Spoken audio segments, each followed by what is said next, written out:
Even when he got scouted by FC Porto at 10 years of age, his own parents forced him to reject the chance because they didn't have a car and the club refused to get their van to pick him up for training, yet he didn't quit. Instead, he convinced Boa Vista, the other club in the big city, that it was worth the trouble of sending their van all the way out to Maia, almost half an hour away. But, of course, that wasn't it. Then, just as Bruno started approaching his final academy years, Boa Vista was forcefully relegated to the third tier in the midst of the biggest match-fixing scandal in the league's history. And so, with the club too busy trying to escape bankruptcy to notice the raw diamond they had, the years went by and at 17 years old, in the biggest Hail Mary of his career, Bruno's own brother-in-law somehow managed to get in contact with the scout all the way out in Novara in the Italian second tier, and without ever playing a senior match, he left his family behind and left for Italy. Suddenly, he was 1,000 miles away from home in an all-new academy where he was the only foreigner, and to make matters worse,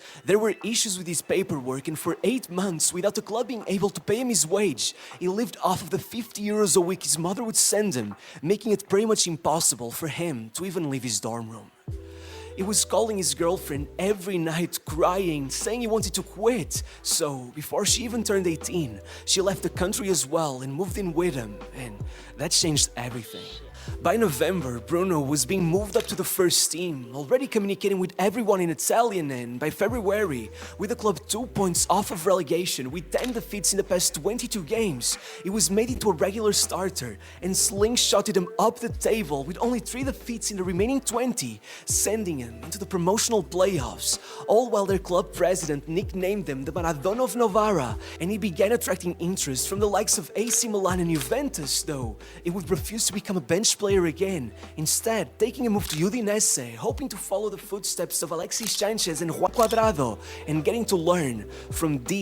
Antonio Di Natale. Over 3 seasons at Udinese, as one journalist would explain, Di Natale took Bruno on as his pet project. He taught him how to strike the ball, when to let go of it, when to hold on to it, when to chase it, and when to wait for it. He just painstakingly went through everything he knew, almost as if to say, right, I think you're special, and I'm going to work on you.